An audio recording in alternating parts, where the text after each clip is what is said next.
No, thank you so much, Vivek ji. I think it's a pleasure to uh, be back here associated with the alma mater.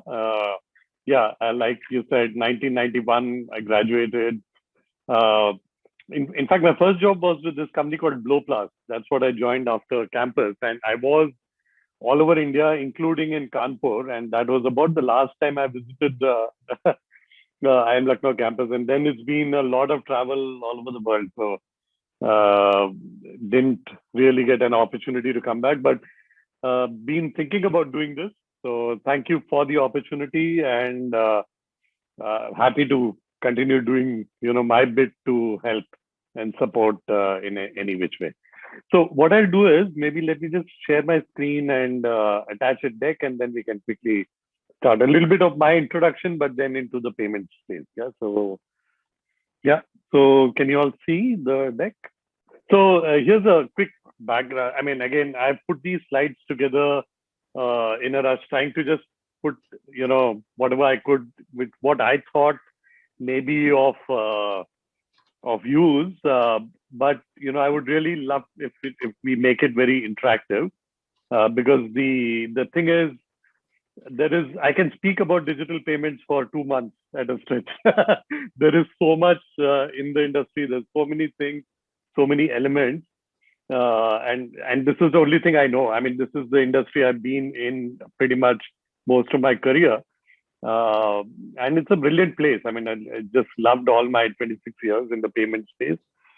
Like Vivek said, 17 of these were in American Express. So I did various national, uh, Asia Pac, and global roles in Amex.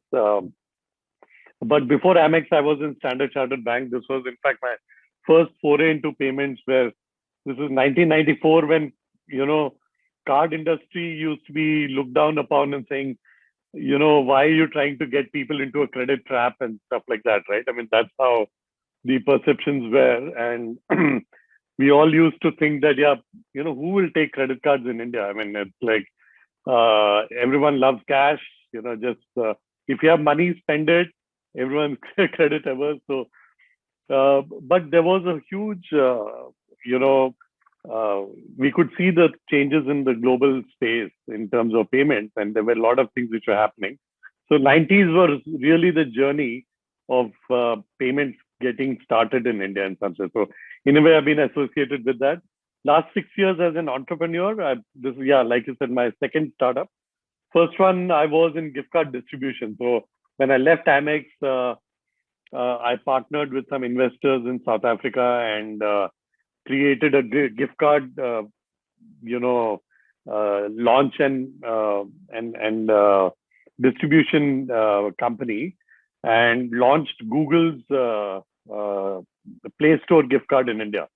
So that was the product we brought to India first for Google, and did a similar stuff for Microsoft Office and all that. And so did a lot of work with them. Then somehow didn't agree with, I mean, between me and the investors, we had some, difference of opinion on how to take this forward, how to scale it. It was pretty good. And then I decided to move on, and then ventured into social sector, and then been in my second venture, which does a lot of stuff around payments as well. And then, yeah, Payments Council of India is the industry body. It covers most of the payment professionals in India, and I've been a member there. I've been a active participant many years, not so active many years. But being part of the industry body is helpful, because we all sort of share a lot of thoughts, ideas about what it is. Yeah. So I'll go through the deck, and like I said, please, if there are anything else you need to know, please stop and ask me questions. Don't want this to be a monologue. And I've put some slides. I'll talk through some of it. If you don't understand, or if you need something else, let me know. So, uh,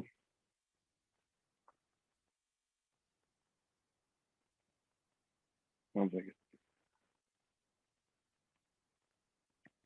Yeah.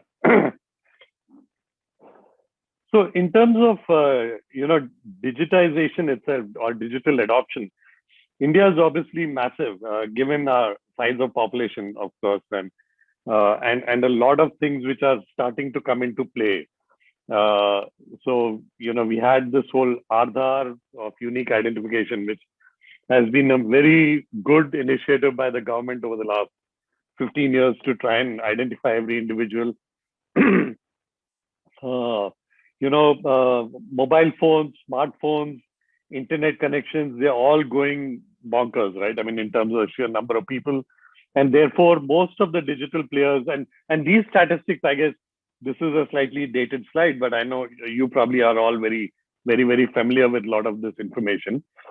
But what I wanted to bring out here is all of this lays the foundation for digital payments as well, because the more the economy gets digitized, you need payment mechanisms which are also keeping pace with that.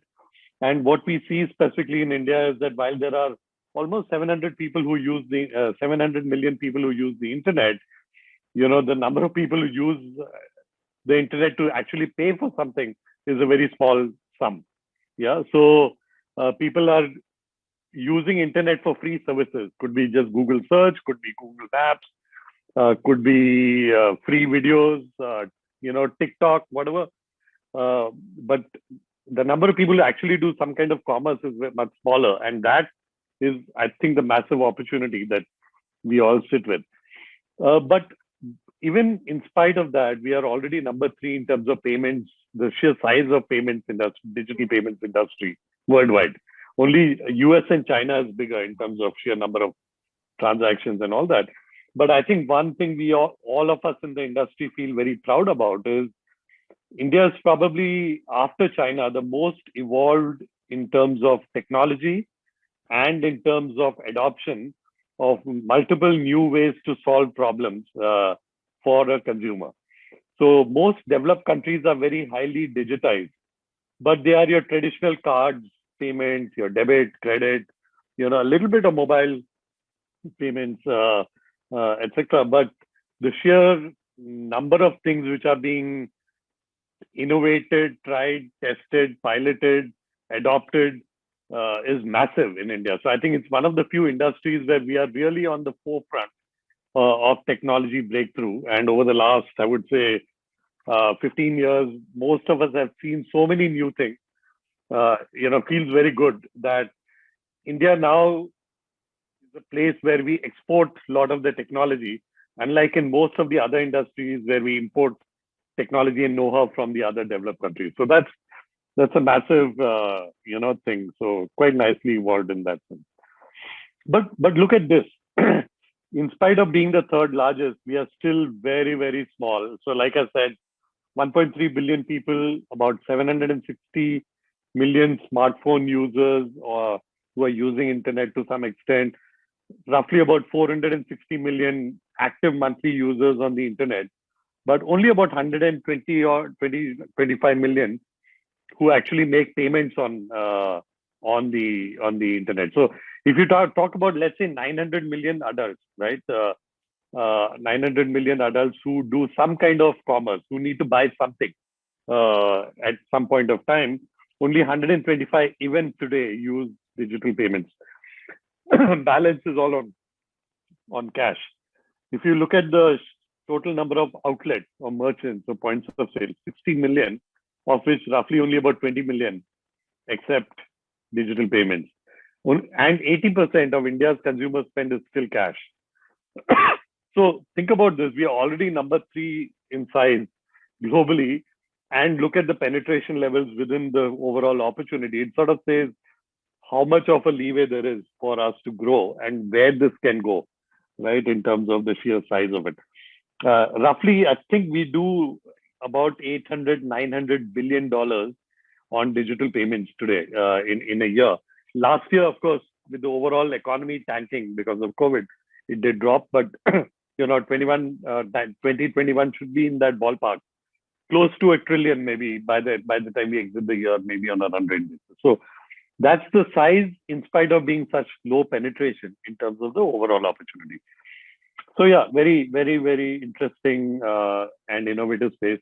The thing about this is, unlike most of my, I mean, most of the other industries, I feel that this is one industry where things change by the day. So what I'm telling you today may be very different tomorrow morning. And so keeping pace is also a challenge for all of us to know exactly what's going on, because there are probably 5, 10,000 companies who are doing cutting edge innovation on the daily basis. And government is trying things, the private sector is trying things. So yeah, so that's the other thing. Just the sheer pace of growth and adoption is phenomenal in this space. Here's how, it gives you, again, slightly dated slide, but it sort of gives you the picture. If you look at this left side of the sheer share of transactions by the kind of digital transactions which happen. So you have, and these, you see here, UPI, debit cards, credit cards, prepaid, wallet, mobile wallets, sheer electronic bank transfers, one account to the other, direct debits. And there are probably another 15 ways in which payments are made. But these are the big ones as far as consumer spend is concerned. Remember, I'm not talking about B2B spend, one company paying to the other, because there is a whole range of those. And then there are also things like Aadhaar Pay, in which government makes payments for subsidies to, consumers, city rural consumers and all that, people who don't have. So those are not even included here. But these are the major consumer payment forms, and you can see how evolution is going on in that your sheer percentages of your traditional mechanisms like debit card is coming down. Yeah, credit cards by sheer actual size they're growing, and they're growing at almost 20-25%. But these other mechanisms are just taking off in a very big way as more and more of the lower people get digitized, and more people are adopting to digital payment. They are probably getting more into stuff like UPI and all that, and a bit into also mobile wallets, because the wallets are also trying to go to that last mile consumers. So right now, people like the UPI transactions, which is basically a bank account to bank account transaction done with a securitized encryption, so that you don't reveal your bank account details, but you can just do a transaction out of using your mobile phone, is very, very popular, as you would all have probably used and tried. Very popular, especially amongst the people who are trying digital banking for the first time. Your credit cards, roughly I would say about 47 to 50 million people have credit cards in India. Now that 50 million, obviously, banks today use very traditional mechanisms of assessing credit worthiness of consumers. And that's a key factor before you issue a credit card to someone. So, and that is, it follows your risk modeling in the developed countries. Yeah. So that doesn't apply much to many of the Indians, right? If you go beyond traditional, your top, maybe middle class, upper middle class onwards in metros, those segments are very, you can assess them by your traditional models of risk management, but otherwise your cards don't match up. So therefore, it's been very limiting for credit card to grow. And that has actually spawned the thing that if cards cannot grow, if banks cannot issue cards, then we need to enable other forms of payment. And that's driven innovations like UPI and innovations in the mobile wallet space and all that. And in a way, India is sort of bypassing the credit card cycle, that all the other developed countries went through. But India is saying, hey, this is not a product for us. So let's just bypass it. Your debit took off quite nicely, because right now we have almost about 850 million debit cards. But majority of the debit cards are used for cash withdrawal at ATMs. You don't really use your debit card for making a point of sale purchase. And therefore, your actual direct payments using debit cards at a merchant outlet is not as big as your sheer number of debit cards. So you can see, while it is a big chunk in terms of 19%, but it still is not commonly used, and more of the debit card customers are switching to UPI, because if your debit card also uses the bank account, right? And UPI is a simpler way of doing the same thing, because on your phone you can enable that. So debit is good coming down. Credit remains a niche, but can only grow so much. But your prepaid cards have a very nice space. They sort of solve some very unique challenges, and then mobile wallet, and then these are bank to bank transfers and all. If you look at this side of the slide,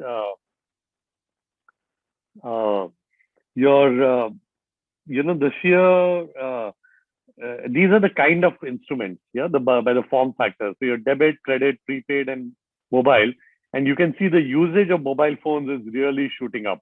This is what's driving the payments rather than traditional form factors of a card being used, and it becomes naturally more convenient, and this will keep rising. As more people have smartphones and more people have and our internet connection gets better, as data costs become cheaper, your mobile payments start shooting up. So I'll talk briefly a little bit about what mobile payments is all about as well. Yeah. So I'll keep going unless someone stops me for any questions. Yeah. Yes, sir. Okay. So here's how, and I'm talking about card technology, but in a way, this is the payments technology, how it has evolved. That many years back, it used to be that you would, if you have a card, your card had a embossing on top of, your card numbers are embossed on top, and then you would sort of swipe a device and take an impression of that thing on your thing, and then you submit it to the bank. Completely manual. And these are the days without the internet. I talk about this as being in the 70s, but this is 70s overseas. In places like India, used to exist even in the 90s, when we all got into the payment space. This is the technology we used to see. Eventually, this obviously was full of frauds, and as people got to know that, oh, this is a way I can beat the system.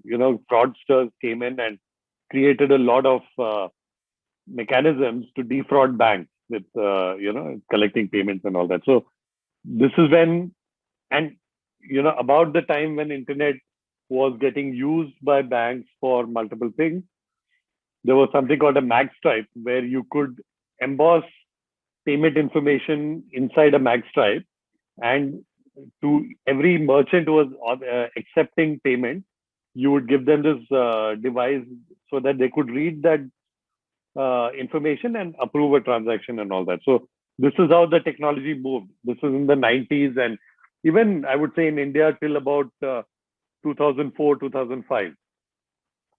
And then came this chip and pin technology, which was even safer, which means you had a chip which had all the devices, and then you had a what's called a two-factor authentication, that even if I lose my card, I'm safe, because unless I enter the PIN, which only I have, no one else can misuse my card and take away my funds. So that dramatically dropped the fraud rates in the country, and that enabled digital payments to again take another notch up, because consumers started to feel confident about it, and the merchants started feeling confident about it, that, oh, this is not something which I'm putting my bank account at risk, or my card account at risk by using it in every Tom, Dick, and Harry merchant, right? So the chip and pin really was a huge transformational uh, technology that helped to spur the growth of the digital payments. And now, of course, it's moving into contactless. Yeah, so the chip and pin, you can now just tap the card, and people have realized that fraudsters don't make frauds on a 50 rupee transaction or a 100 rupee transaction. If you are a fraudster, you would attempt larger transactions. So lot of the central banks around the world are making sure that small value transactions are done very, very seamlessly. Just tap and go, and it just sort of authorizes and goes away. But, that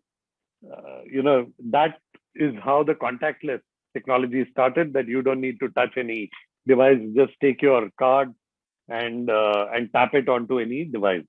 But then soon, once you realize that you could do it contactless, then there was a thought that why do you even need a card? Why can't you just do it on your phone? Why can't you just do it on your wristband? Why can't you do it on your watch? You can tap pretty much anything to be able to make a payment, right? So this is how this whole contactless technology and environment started, which sort of spurned another lot of consumer adoption and merchant adoption to be able to then spur the growth of digital payments. And I may have been one of the people behind it to send these. We used to call them DSAs, direct sales agents, who would go to people's offices and Okay. stand outside to fill up forms. Yeah, I think it's actually a mix of a lot of things. Like you rightly said, it's not one element or the other, but it's sort of a few things that started coming together. And I would say really the transformation started in the first decade of 2000s, right? I mean, in terms of mobile phones becoming Yes. big, Yes. chalega nahi. But even before Jio, I would say with people like Airtel and all the telecom players, at least in the major metros, they started digitizing merchants and all that. Only because at least the metros had good internet connection, and your major transactions started getting digitized. So costs came down because of that. Your data costs came down. Your cost of terminals started dropping. So more and more merchants could afford to keep a terminal inside the shop. And then consumers, like you said, I think the as the economy started digitizing, if there were more and more services that were being enabled by online world, and if you did not have a digital payment instrument, you could not access them. You can't pay by cash when you want to access, you want to Yes. buy music from somewhere, right? Very So true. you need a digital payment instrument. So it's a combination of all this which sort of triggered in a big way. Then happened demonetization. The demonetization really helped to open up people's minds, especially the lot of people who were skeptical about digital payments. They were forced to use it, and once they used it, they realized, oh, it's not so bad. So there's a chunk of it who continued. Of course, cash now is back, so it's not as if the cash before demonetization and after right now is about the same in the overall economic sense. But what demonetization did do is it opened up the minds of consumers to say, hey, this is not bad, it is convenient. So what may have taken us a few more years of consumer adoption was in a way a bit fast tracked by demon, and then actually more by this COVID last year Yes. Completed. completed the cycle. So people, once they used it, they said, okay, yeah, this is convenient. Let me stick to it. Why not? Of course, there still remains impediments because black money is still very, very big, and there's a key reason why both merchants and consumers refuse to, because you still don't want to, you want to hide your transactions, right? So a big reason for government to push for digital payments is also that both money laundering, terrorism financing, as well as black money for tax evasion are all evils which can be solved if you digitize payment, because you have a full trail of knowing exactly who spent where and where did that money come from, In which fact, you can't about do in cash. Yeah, absolutely. Yeah, that's actually the best way, because a lot of the government services should be digitized first, because that's a big chunk of a sheer number of transactions. Uh, yeah, so ideally, if you could, a lot of things which you pay the government for, if they are digitized, I think it will really help. So, but dheere dheere, I mean, things like IRCTC, right? Indian Railways The moment you could book a ticket online through IRCTC and you could make a payment through a digital payment instrument, that was a huge fillip for the industry to take it to. So it's like merchant by merchant by merchant, you are building the digital economy. It doesn't overnight change by any one incident or like a demon. It doesn't. But it's sort of many things coming together, which has really transformed the industry. But also, as Professor Prakash says, advancement in network technology, advancement in credit and risk modeling, all of these are very critical factors because that has driven the cost down, and therefore, merchants are being given and consumers are being given for almost zero cost today. Digital payment instruments. Okay, so moving on, I just wanted to sort of give a, I don't know how much of you know how this commercial model works in a typical payment cycle. And I'm taking card as an example, but this is exactly how any cycle works. Of course, in many of the wallet transactions or UPI transactions, many of these numbers you see here may be zero, but that's a choice, or some driven by government regulations now. But this is how people make money in this business, right? So it's important to understand. So let me take a few minutes here to explain. So this is a consumer, yeah, who is looking to buy something, and the person, he or she says, "I'd like to use my card or a digital payment instrument." This is the merchant. This can be any store. It can be, let's say, a Reliance digital store. So this consumer goes here and buys something worth $100. Yeah.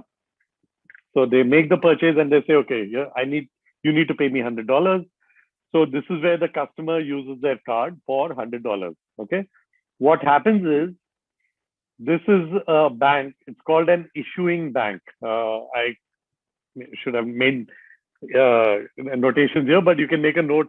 It's called an issuing bank, the bank that issues a card to a card member, and they it's on their card or their payment instrument that this consumer has made that purchase of $100. Okay, so now the consumer ne dal diya and he's gone away, right? He or she has gone away.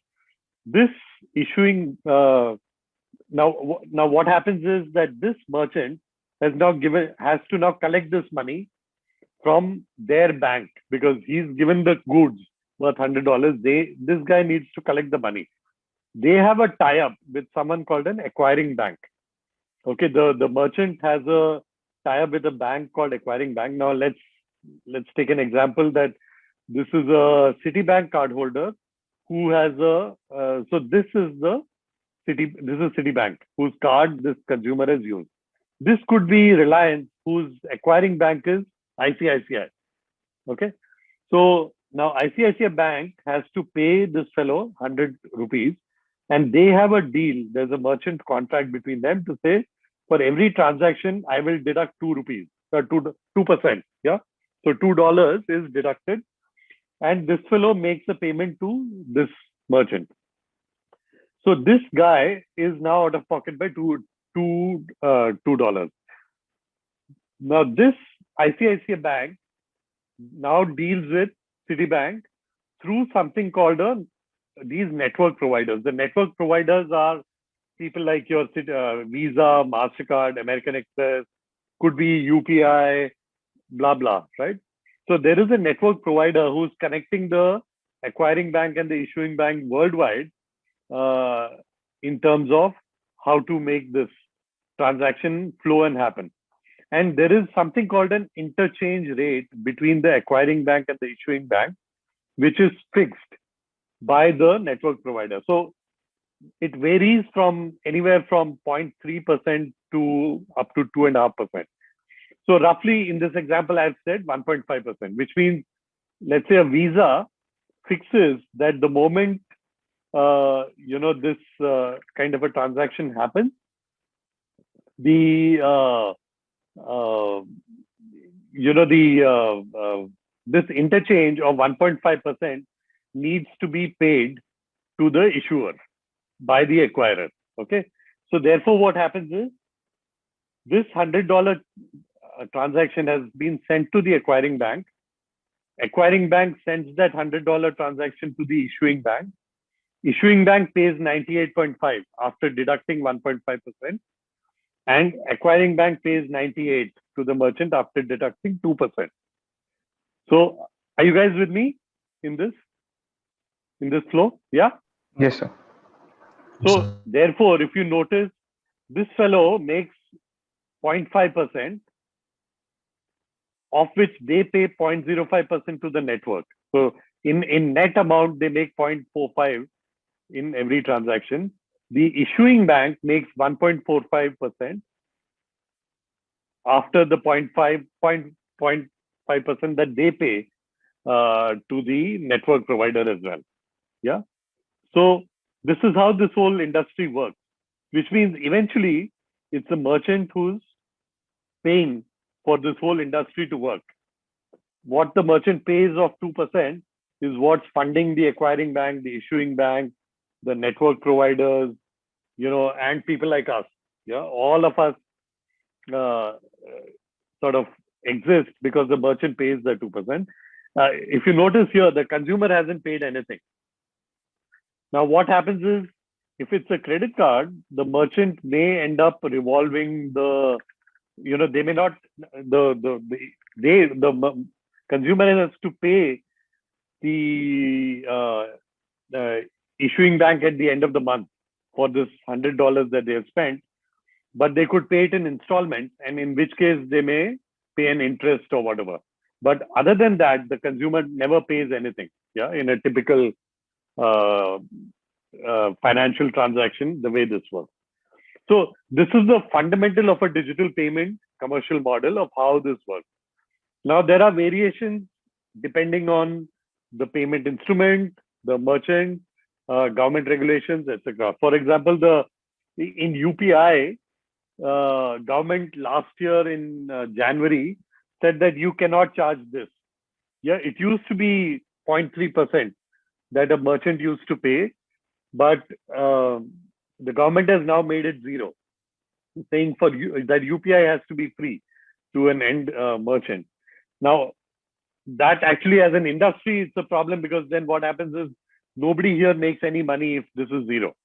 Yeah, and then therefore people wonder, how do we sign up more merchants? How do we enable more consumers to adopt and all that? But that's what. If you look at a wallet, this will be the same way. There is a merchant paying something to a Paytm, and the same Paytm is giving that service to a Paytm cardholder and all that. So this model works in every digital payment cycle.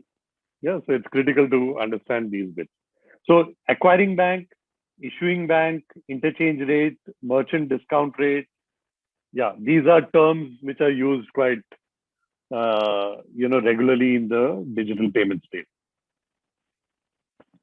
Any questions on this? I have a question. Yeah. So why would the merchant bear the cost of transaction then? Wouldn't they prefer cash payments? They would, but if you take merchants, more and more merchants accept payments, because this 2% cost is lesser than the cost of cash for them. See, what happens is, if you think about it, a merchant may collect cash, but it's sitting in their shop. Yeah. They'll have to go and deposit it, which means there's a cost. Someone has to go there and deposit cash. They have to reconcile it. Usually the shop owner doesn't sit in the shop, which means you're trusting someone else in your shop with that cash. That person could vanish with some part of that cash without you ever knowing, what went, how it went, all that. So it's very, very prone to fraud and risk and all of that. And so for most merchants, it's about saying, yeah, I'm okay to bear a 1.5% cost for digital payment compared to cash if it is fine. Yeah. As merchants adopt to digital payment, they sort of realize the value of this. Also think about it this way, that the moment they start accepting digital payment, typically your value of transaction goes up. because I may be a consumer, I may walk into, let's say, a shop, a small shop, and I have only 400 rupees in my wallet. I cannot make a purchase of anything more than 400 if they only accept cash. The moment that guy also accepts digital payment, there's a likelihood that I may buy because I need something, let's say, for 700 rupees. I now have the ability to make that purchase. For that merchant, it's a sale lost if they do not accept digital payment. Yeah, so there are a lot of these reasons why a merchant accepts, and usually a 1%, 1.5%, 2%, average is 1.5% that a merchant pays. So, and that's not a big deal. That for 1,000 rupee transaction, I'm paying 15 rupees cost. Is no big deal, because what happens is I'll probably pay more for a courier guy to go and deposit that cash in the bank at the end of the day every day anyway, right? Or there may be losses, etc. He could, yeah. So it's, Could be. by the rules of the game, the merchant, only few merchants are allowed to surcharge. But of course, कभी पता ही नहीं चल. See, what happens is he says अगर cash में दे दो तो मैं आपको 10% discount दे दूंगा. Card पे दोगे तो मैं आपको 5% discount दूंगा. It's stuff like that as well.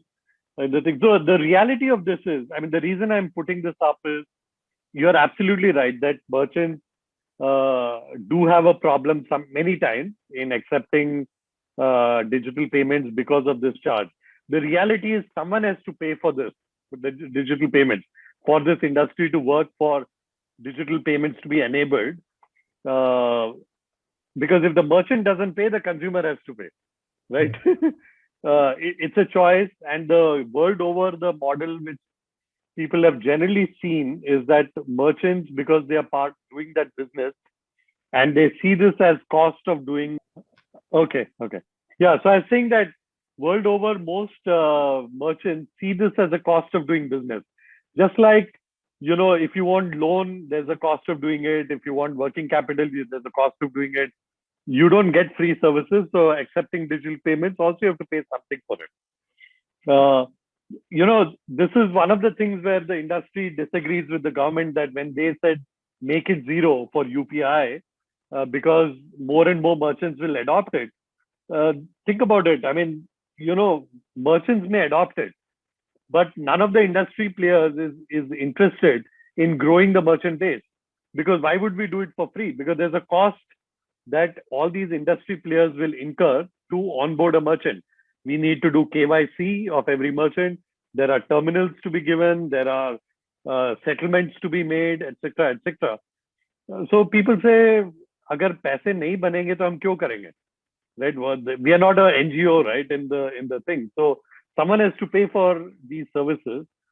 So that's the fine line between keeping the cost very, very low, so it is adopted, versus making sure that there is a commercial model by which the digital payments industry continues to innovate, continues to invest in new technologies, and sort of implements it with more and more consumers and more merchants.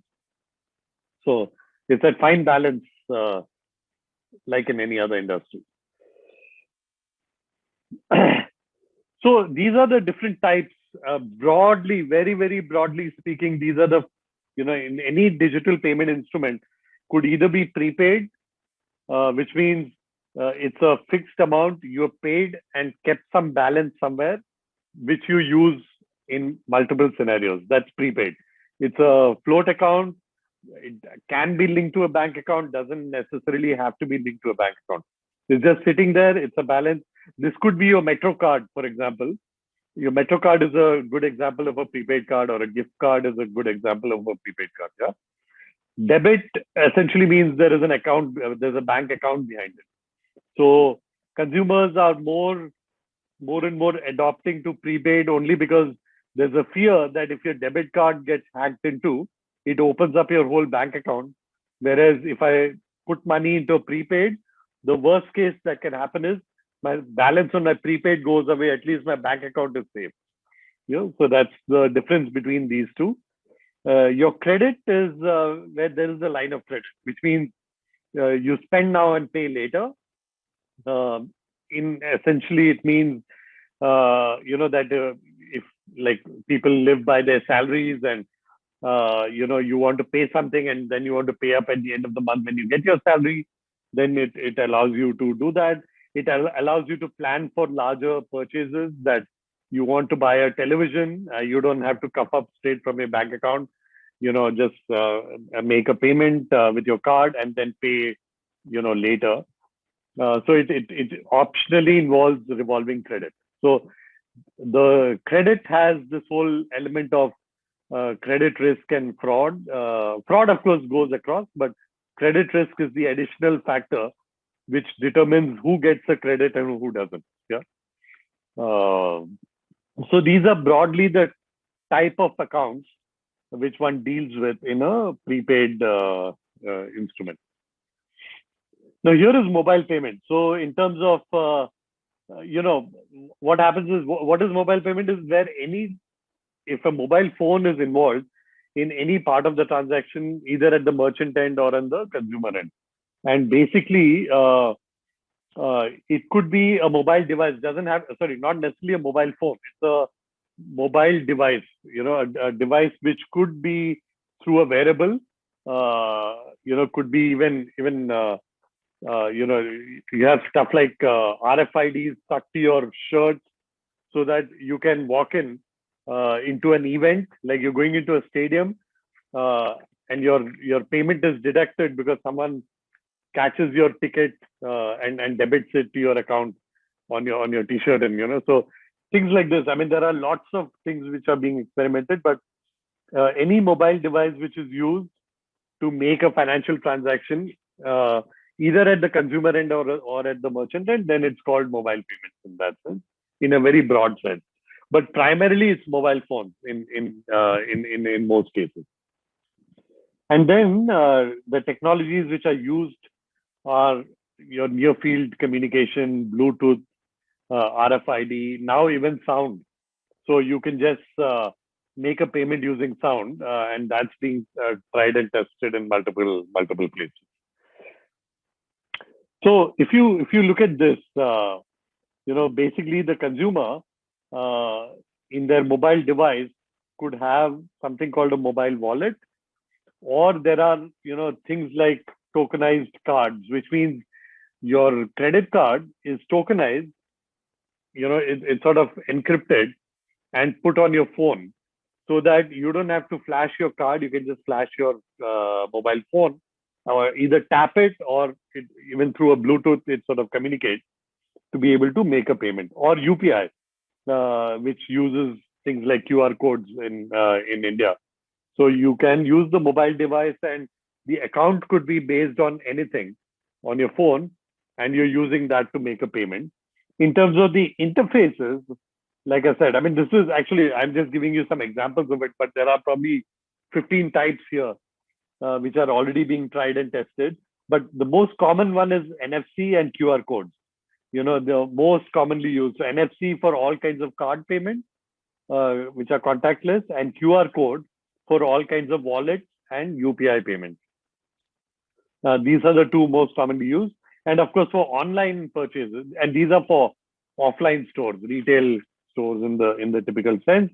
But these in-app and in-browser is for anything which is online. Yeah, e-commerce kind of transaction.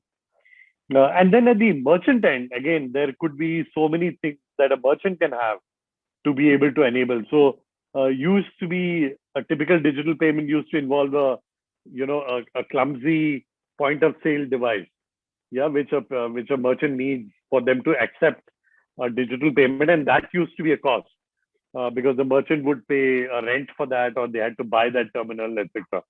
But now more and more, this could just be if the merchant has a PC, has a tablet, has any electronic device, it can be enabled on that through any of these online mechanisms, or it could be enabled on a mobile phone, which a merchant has at the point of sale. So these merchants therefore can accept digital payments through any of these online devices to be able to do that, as long as and through all of these technologies. Yeah. So as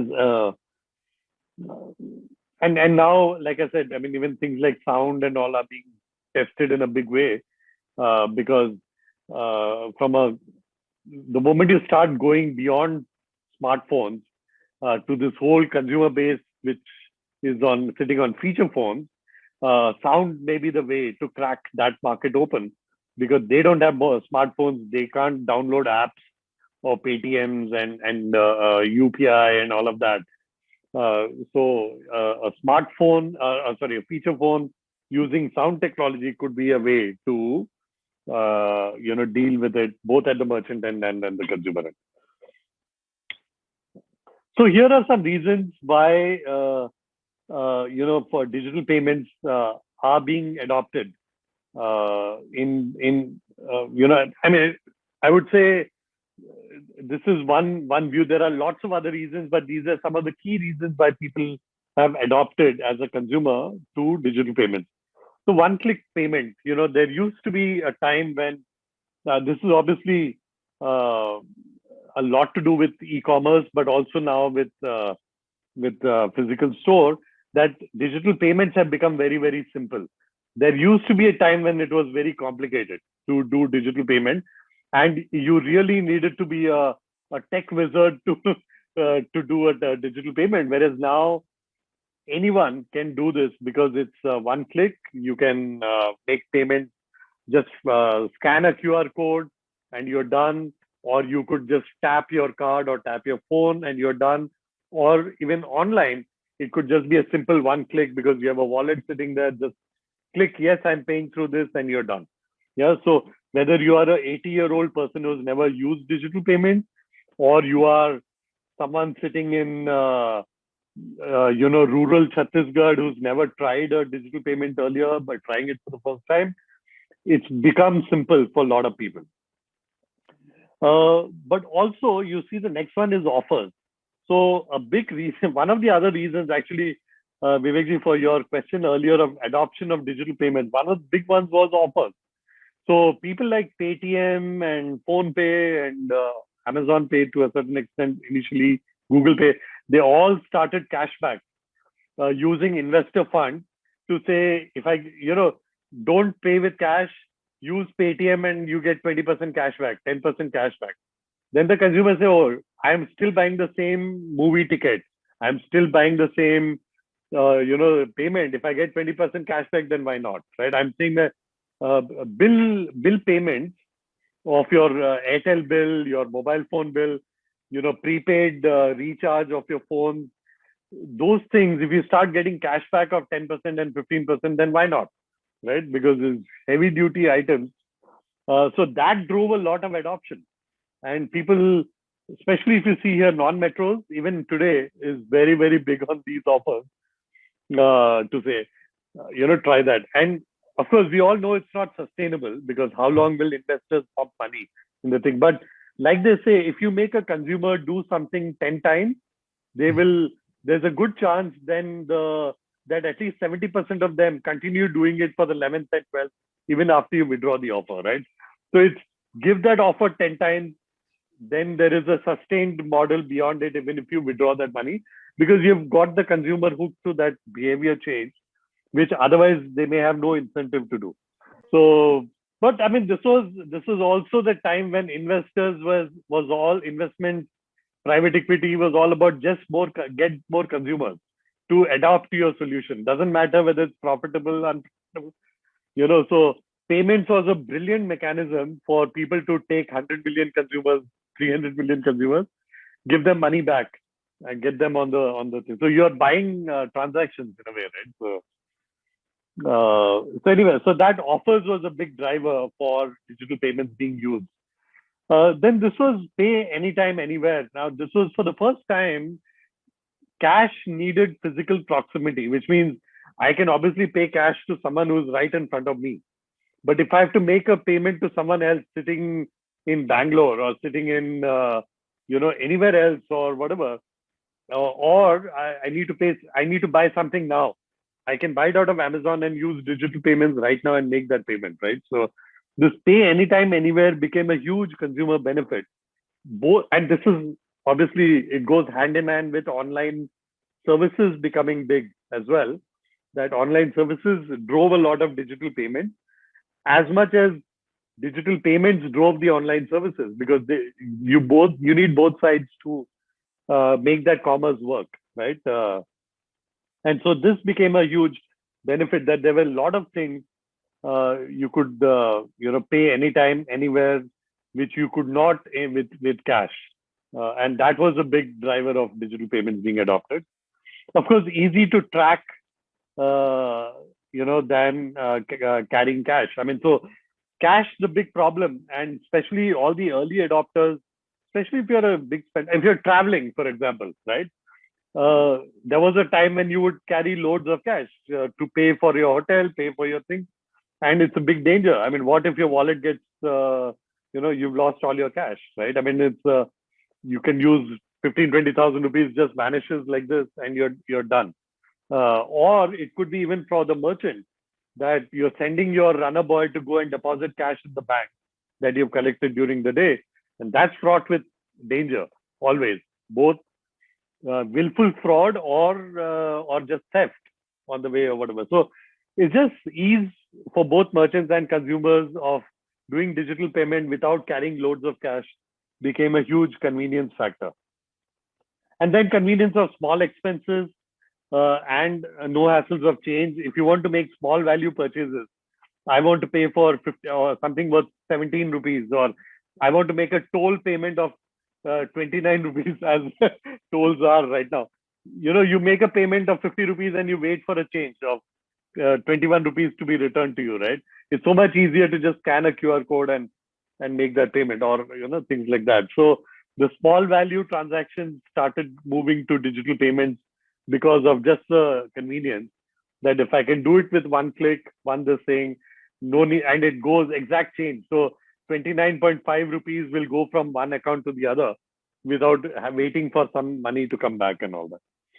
So I think these are some of the major reasons why digital payments started getting adopted, and more industry players, where the whole focus was, how do I make it easier for the consumer? How do I make it easier for the merchant? And how do I bring the cost down? So for all of us in the industry, those were the mantras of living by, to sort of say that, what can I do to sort of enable this journey? Here were some key barriers to why it is still a challenge. Why even now only 125 million people adopt cash, and not all the 900 million and all that. So the habit to use cash. Now, I would say habit is either a habit that you're just comfortable using cash, or like we discussed earlier, you're doing it in purpose to hide your transactions, either because you don't want to declare that transaction for tax purposes, or blah blah blah, this whole black economy that exists. So it's a big reason. People earn cash income, and they would spend that cash income at merchants, so that nothing is ever accounted for. So that huge habit is the reason why 80% of India is still cash economy, and it's not just about regulation and technology and all that. There's so many other hidden factors. Complexity of using, even though we are saying there's one click use, all that, it still is very complicated. Not everyone is comfortable using a smartphone to make a purchase. Not everyone knows how to do it. It's still very, very complicated for people to sort of say, cash, how to do. So, that's a big reason.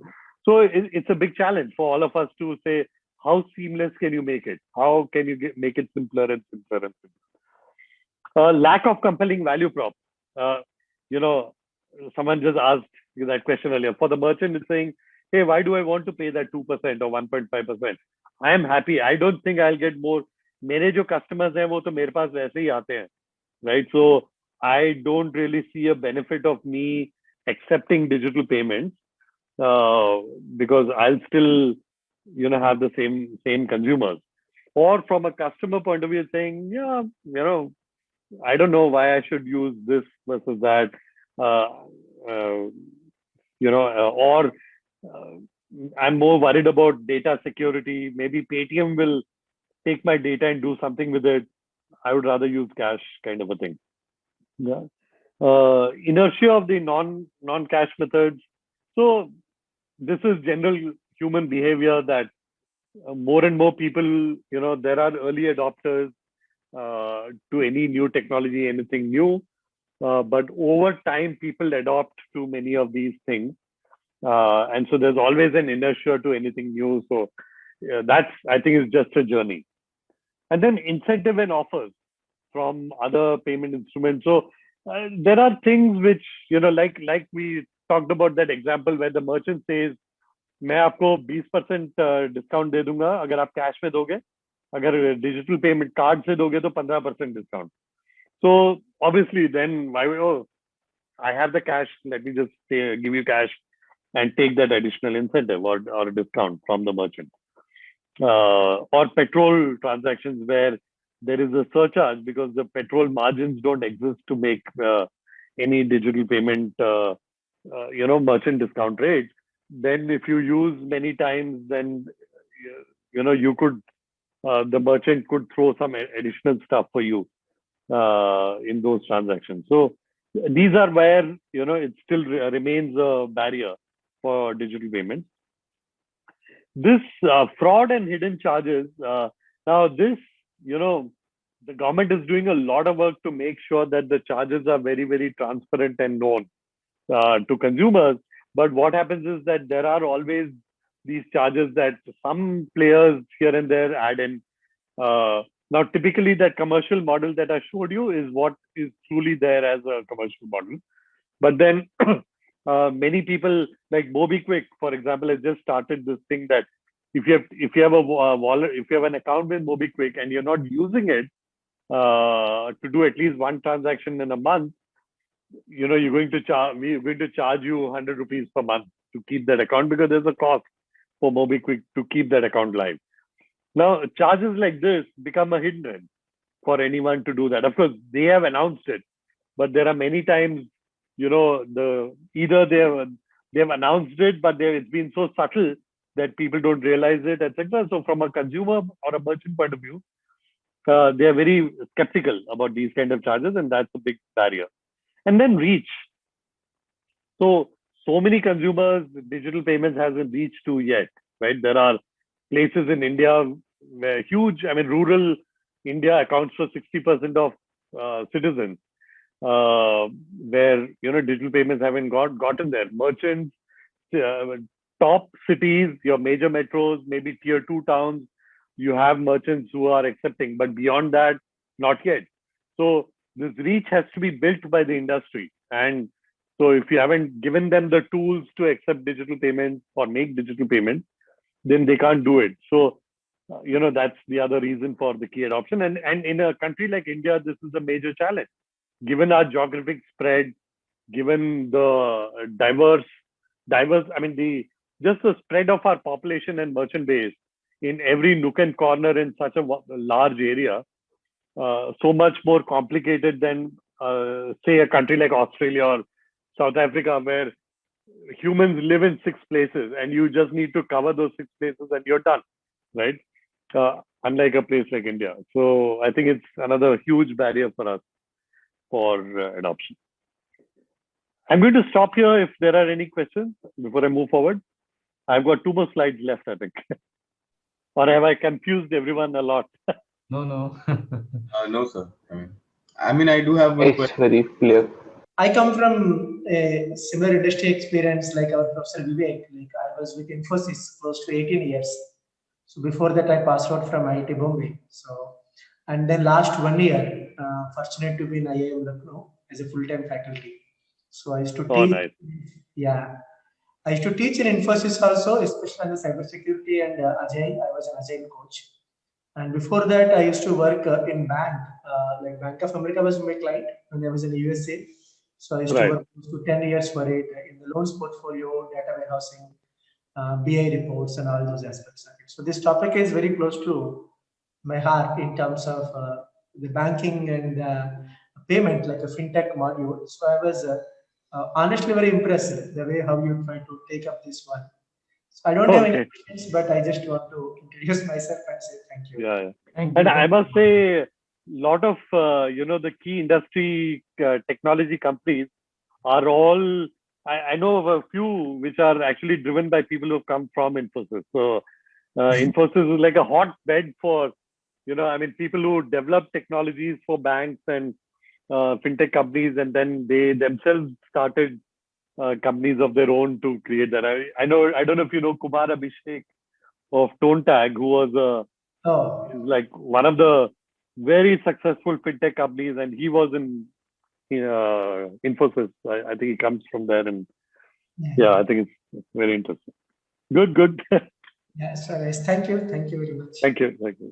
So here are what I thought would be uh, some of the key trends which are shaping. This is not specific to payments, but this is broadly the Indian financial services. But many of these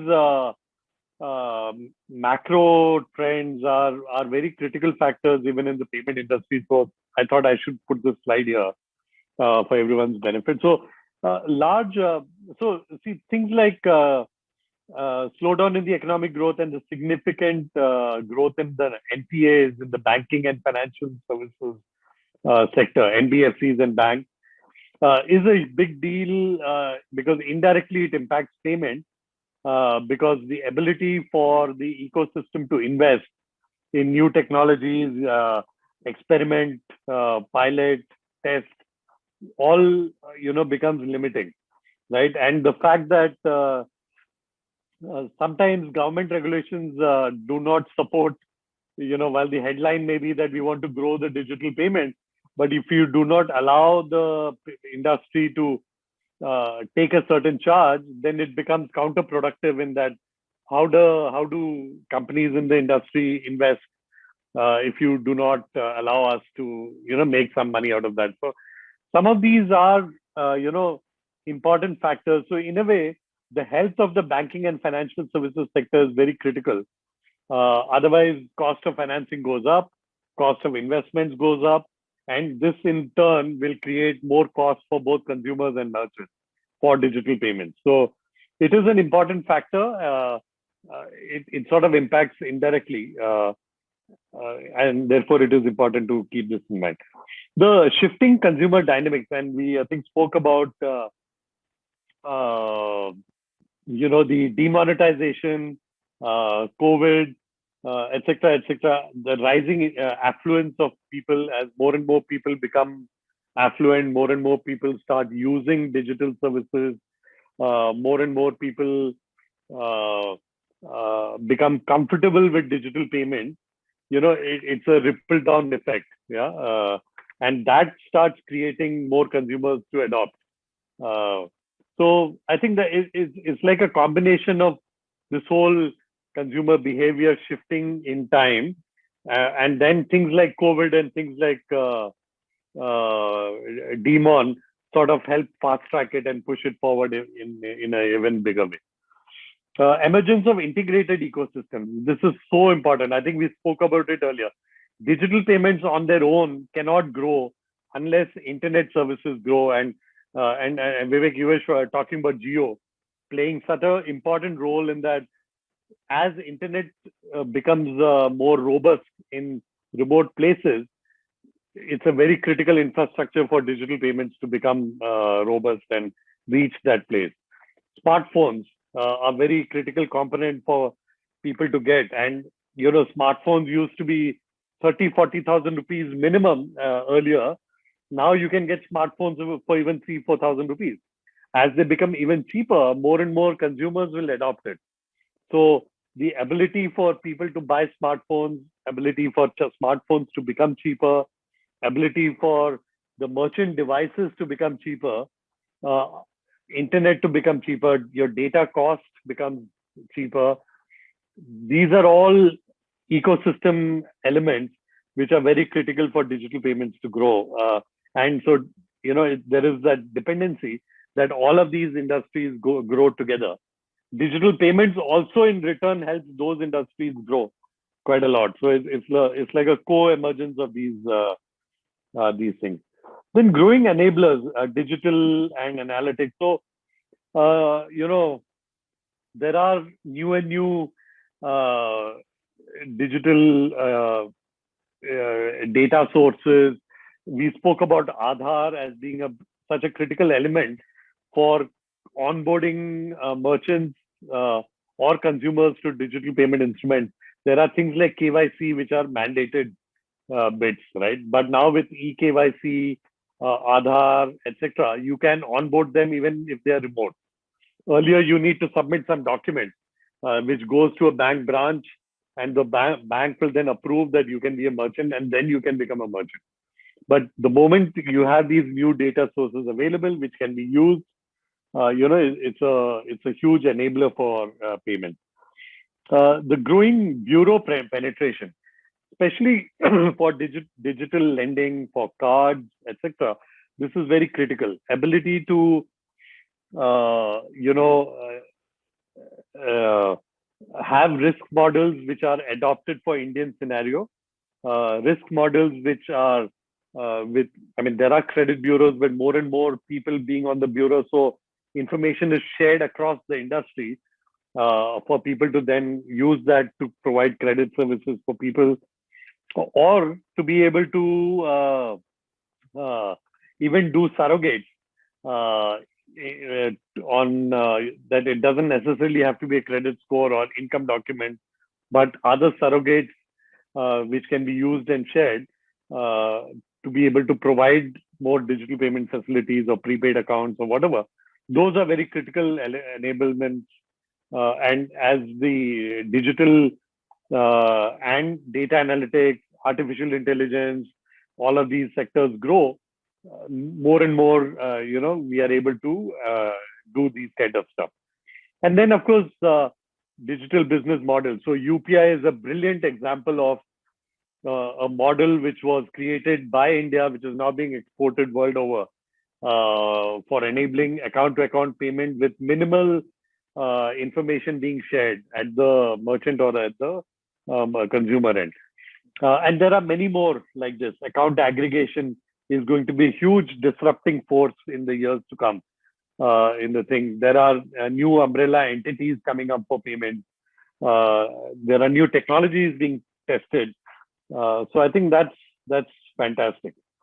And then rise of competition from new fronts. I remember when I started in payment, you would typically worry about competition. When you think about competition, it was banks. Then it became NBFCs. Today, anyone can be a competitor. I mean, we couldn't imagine that Google will be a big competitor for payment, right? I mean, Google was a tech company doing search engines and all that. How the hell did they get into payment? So stuff like this, I think those boundaries of payments, I think as we've seen in many other industries, but more so in financial services, it's really just sort of merging in such a way that competition is coming in different forms, different shapes, attacking core revenue streams of incumbent players, because this is fantastic that people, when they innovate, they come out with cheaper models, they challenge existing paradigms of how money is made, or create additional revenue streams, etc.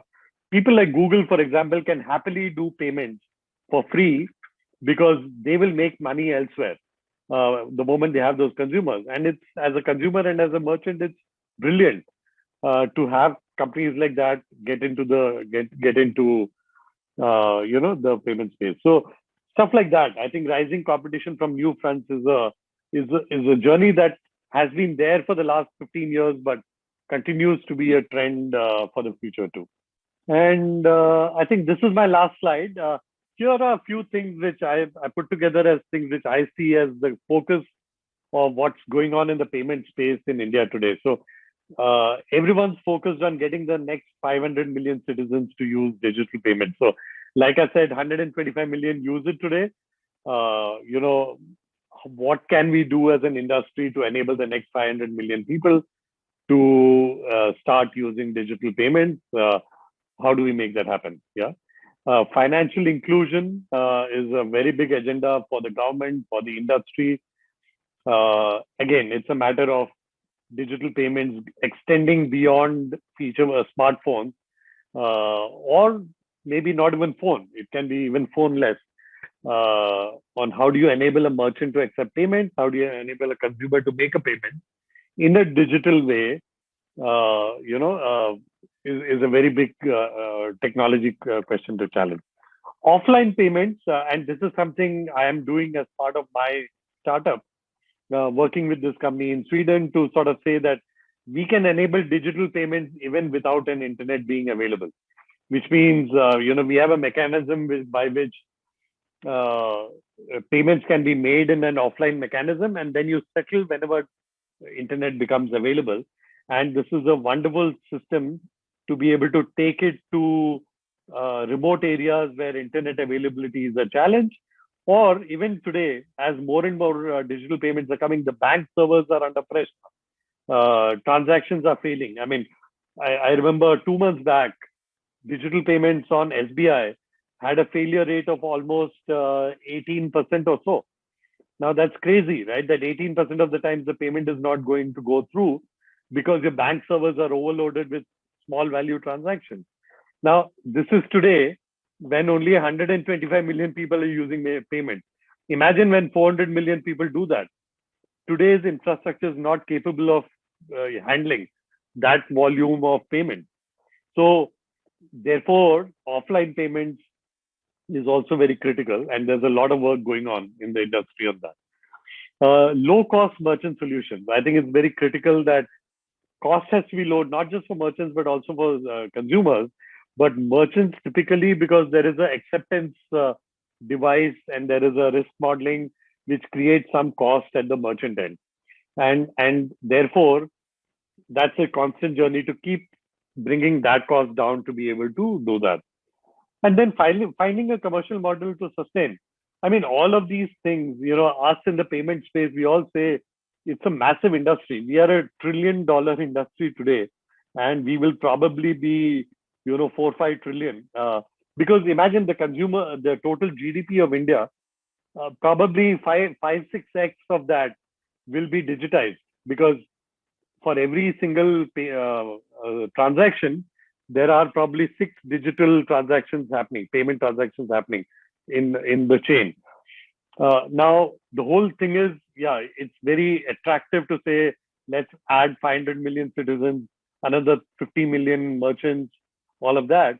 But if they don't have the ability to pay or ability to pay a fee or whatever, how does one sustain themselves unless you're able to build scale of that kind, right? So it's a major model. And so what is happening is most of the payment providers are using payment to acquire transactions or consumers or merchants, but monetizing with other services like lending and other financial services. Now, it's a model that some can play, not everyone can play this, because there are regulations and all that linked to that. But this last 2 points is something which does impact the payment industry, and so I wanted to put it out there that these are things which the whole industry is looking to do and find answers to. And with that, I think I'm done with my presentation. Open for any questions anyone has. Thank you so much. So I'll open the floor to the students to ask any questions, and then we'll end with the vote of thanks by Professor Prakash Agli. He's so happy to have joined this class. I have 2 questions actually. So, first of all, the presentation was really good and comprehensive. I enjoyed. I have one question. UPI payment, like who bears the transaction cost when I'm sending money to, let's say, my friends? Because whatever I'm sending, my friend is getting the same amount. So who bears the transaction cost in such scenario? So right now it's being borne by the bank. So what happens is there is a charge of 0.5% or 0.25% plus a fixed amount, which NPCI is National Payments Council of India. They run the UPI platform. They charge the banks. Both on the sending bank account side and the receiving bank account side. But both the banks today are absorbing that cost because, like you rightly said, Aman, the flow of transaction is free. If you send 100 rupees, you send only 100 rupees, the receiver receives 100 rupees. So it's borne by the banks today. I mean, what incentives do they have in this? Like, why are they bearing this cost? Exactly the question. Exactly what I was saying, that we need a business. This is why the thing was that, see, if it is a P2P transfer, there is a merit to say that if I need to send money to someone, if I use any other mechanism, there is a cost to the bank. If I enable it through UPI and it's free, bank does save some transaction cost and therefore it's fine. But the moment you start making UPI transactions for merchants free of cost, then you're absolutely right. I mean, what is the incentive for anyone to promote this payment? Why will the bank be interested in growing UPI payments if they have to do it for free and bear a cost, right? They would rather focus on something else where Yes. they'll make some money. So it's counterproductive for growing UPI. And this is why all of us in the industry keep making representation with Ministry of Finance to say, allow us to charge. And it's a small amount of 0.3% that we were earlier allowed to charge. And 0.3% is, imagine, 1,000 rupees charge on a transaction, merchant pays 3 rupees. He never has a problem paying that 3 rupees, but yeah, that 3 rupees is what we all survive on. But if that's also taken away, then there is no incentive for anyone to do it. Yeah. Okay. My second question is related to cryptocurrencies and new technologies like blockchain. So, how is this new technology going to disrupt this digital payment system? And Yeah. So I mean, very good question. I think it's so blockchain as a technology is brilliant, and obviously cryptocurrencies were tried by a lot of private parties. I guess Bitcoin is one. I mean, there's so many others, right? In the thing, Libra is on its way from Facebook. But the reality is this: there is the central banks around the world are not yet sure how to deal with cryptocurrency, given its given that it's a full encryption and there is so much of secrecy linked to it that it can be used for things like terrorism financing, drug trafficking, blah blah blah, all that, which banks, the central banks around the world and the government are obviously trying to tackle. So it's a problem they haven't solved yet. But what is for sure, we all know that cryptocurrency will come. There is something, I don't know if you've heard about this. There's something called a central bank digital currency. So it's called e-cash. Yeah. So which means your rupee in a digital form. And so the cryptocurrency is being done, and now that's owned by the central bank. It obviously cannot be owned by a private party, any private party anywhere. It's owned by the central bank, and they're trying it in Europe. Very soon they're going to start that project. But that is one mechanism by where you can use crypto using this technology, which is brilliant, to be able to make it available for consumers. But we all feel it's going to be there. It's going to stay. But I think, some of the regulations, controls, which a financial system needs from a government point of view, they still need to figure it out before they can allow cryptocurrency to be used freely in an economy. Okay, but sir, if the central bank becomes the intermediary, even for the cryptocurrency, then that would be similar to our existing digital infrastructure, right?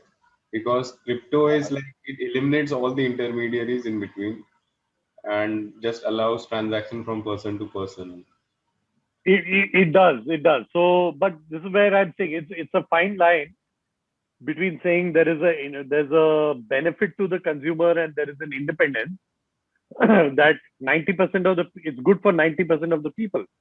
Okay. The problem is 10% of the people misuse that technology for wrongful purposes, like drug abuse, money laundering, terrorism financing, and all that. And that's too high a price to pay for any government, and therefore they are trying to balance this. So therefore, yeah, you're right. I mean, it's a very big question of what role should the central bank play in a digital payment instrument. Currently, they only provide the policies and the regulations, and the players are all independent, either public sector or private players. In a cryptocurrency, will you allow a currency to be privatized? I don't think so. I mean, there's too many other elements linked to treasury, linked to foreign exchange, linked to your whole reserve as a central bank or government of India. You cannot private your core currency of Indian rupees. Imagine people start issuing Indian rupees on their own. I don't think we'll get to that, right? I mean, so the central bank digital currency will probably remain a forte of the central bank world over always. But cryptocurrency could be privatized to a certain extent with some very strong regulations and all that. But they haven't figured it out yet. How to do that. But elements of the blockchain technology is being used already in digital payments even today. So a lot of the things, for example, this offline payment thing that I'm working on mobile payments, we do use elements of the crypto technologies or blockchain technology to be able to enable that. But yeah, it's a new age thing which is for the future. Yes, sir. Thank you. Hello, sir. Ketan this side. First of all, thank you for taking out time and giving us, this insightful session.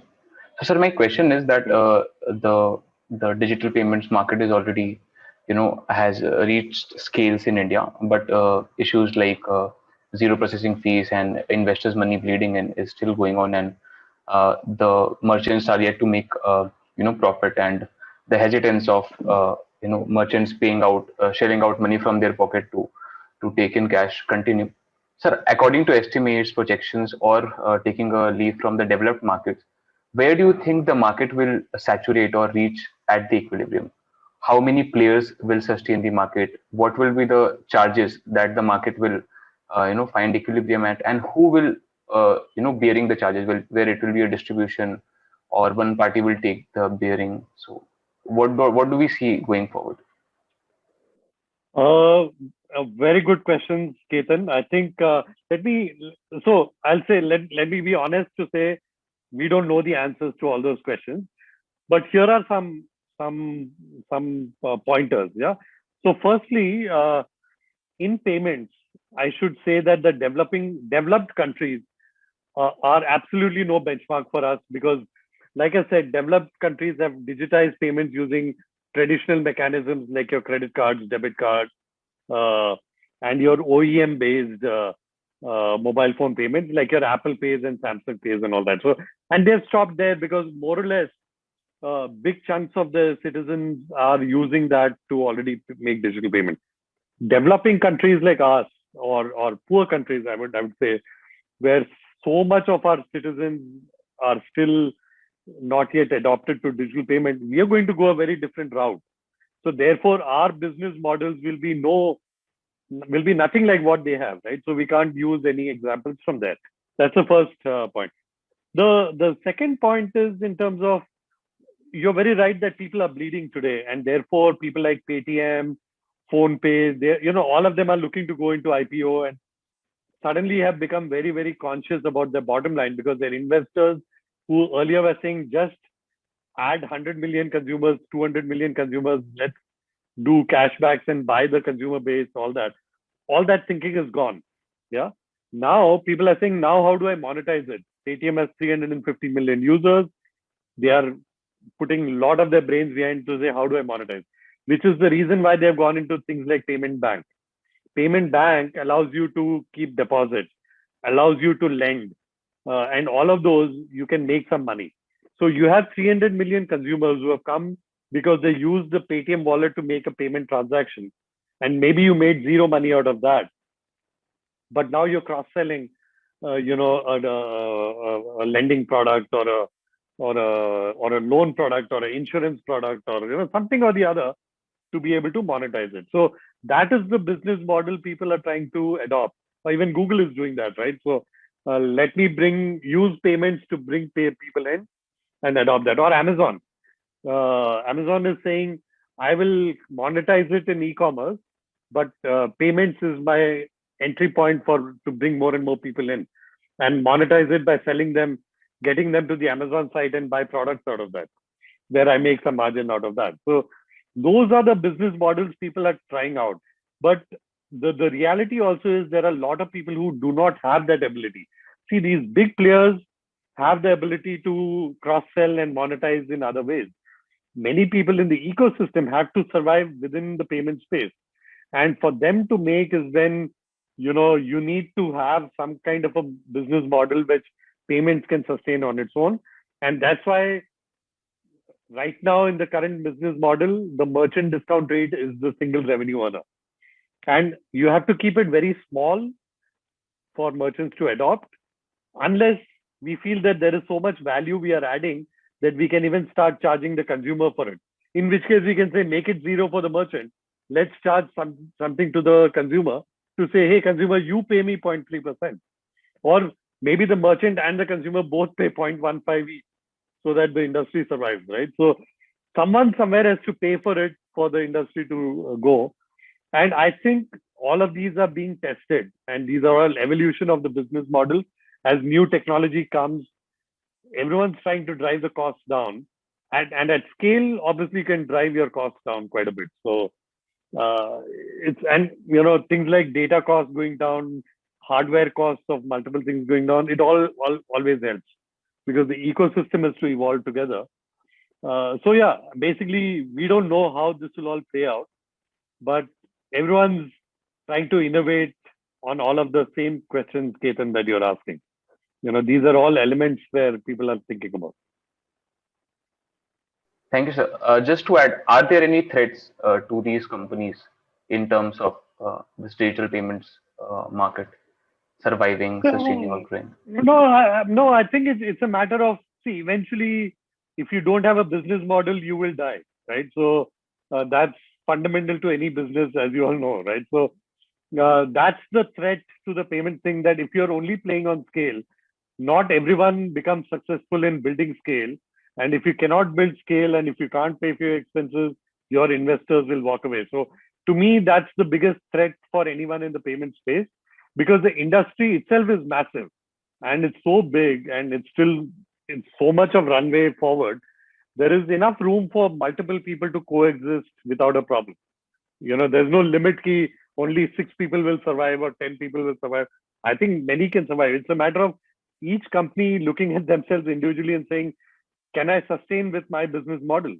If not, I will be dead at some point. So it's those individuals, companies who need to look at themselves and say, what can I do to, basically sustain myself. Yeah. Thank you so much, sir. You're welcome. Sir, actually, the presentation has cleared a lot of doubts. I do not have any question at the moment. Sir, I have a question to sir related to the platform that you are creating, your second venture. Sir, what differentiation you have brought from this platform, and what value proposition you have to the consumers from your new platform that you are proposing, sir? See, we have a technology solution that enables digital payments to be made even without the internet. At least the payment can happen at the point of sale without the internet being there, so that at least the consumer and the merchant can settle the transaction. Consumer can go away, and then the payments can exchange bank accounts later. So that's the thing we have built. And our bit is to be able to provide this technology to the payment players. So we are a enabler. We don't obviously have a issuing license or a merchant acquiring license, or we are not a bank, etc., etc. But I'm giving this technology to people like Paytm, Amazon Pay, Google Pay, SBI. I'm working with them to say, hey, take this technology and put it in, because this will enable you. तुम्हारे जो 20% failure होते हैं, वो 20% नहीं होंगे, maybe 5% होंगे, because the other 15% transaction drops can be avoided by enabling our technology. That's the proposition. Am I unique? Well, there are a few people who are experimenting with this technology. So in that sense, we are not unique, but I think we have something which is very good. Hopefully, I have a vested interest in saying that, that I'm trying to sell it into the banks and the payment service providers. So, sir, in this model, how do the merchant or the customer gets the confirmation that the payment has gone through?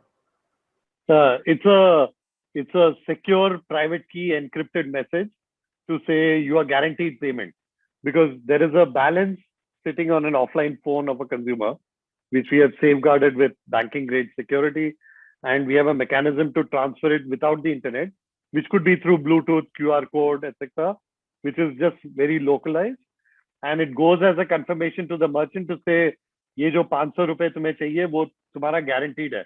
The moment you are able to access internet, this money will come into your account. It could be 5 minutes later, it could be 30 minutes later, but at this point of time, let the consumer go, because your payment is secure. So that's the interface we have built both with the consumer and the merchant, with a full, yeah. I mean, what if someone with intention of frauds never turns on his internet and just runs away? No, the beauty of this thing is one of the two parties has to turn on. See, the merchant will always turn it on. He needs the money into his account. So because he's already given the services to the consumer and consumer is gone, right? So the merchant will turn it on. So the beauty of a solution is, if the moment either one of the two come online, this whole settlement works between the consumer's bank account and the merchant's, because we use one of the internet connections to settle. Whoever comes first onto the internet. Yeah. So it's quite a smart technology that we are using, and I think the thing is, can we do this even without smartphone? We probably have an answer to that, but we could do this using sound on a feature phone as well. Your clients are digital platforms or the banks? Yes, yeah. Correct. Yeah, we don't offer it directly to merchants or consumers, because only they can. Yeah. Yes, sir. Sir, in the long run, there may be some players which may try to copy your technology, your concept.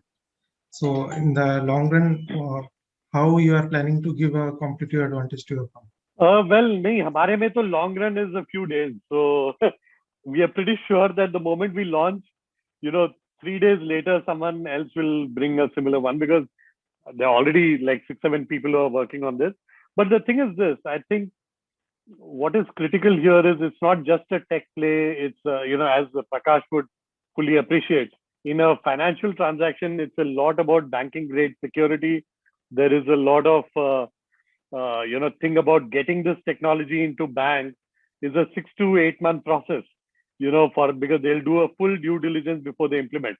So likelihood that if we are the first off the block and we put this into, let's say, as an example, Paytm or a SBI, then unless someone else comes up with something dramatically different or better, for them to say, "Acha, ye nikal ke wo dalte hain," because it's another 8 months of effort for someone else, they'll not do it, right? So it's like get in first and get yourself into the major players, then you're there.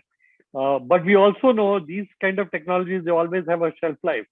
In payment space, 6 months, 9 months, and then there's another disruptive technology that comes. So that's a given in our case. So you are constantly trying to stay up in that curve to say, I will continue to adopt the technology and keep, so that my clients don't go elsewhere. They have the comfort that we keep improving our technology, so that with minimal work at their end, they are able to adopt these kind of technologies. So that's a play for us.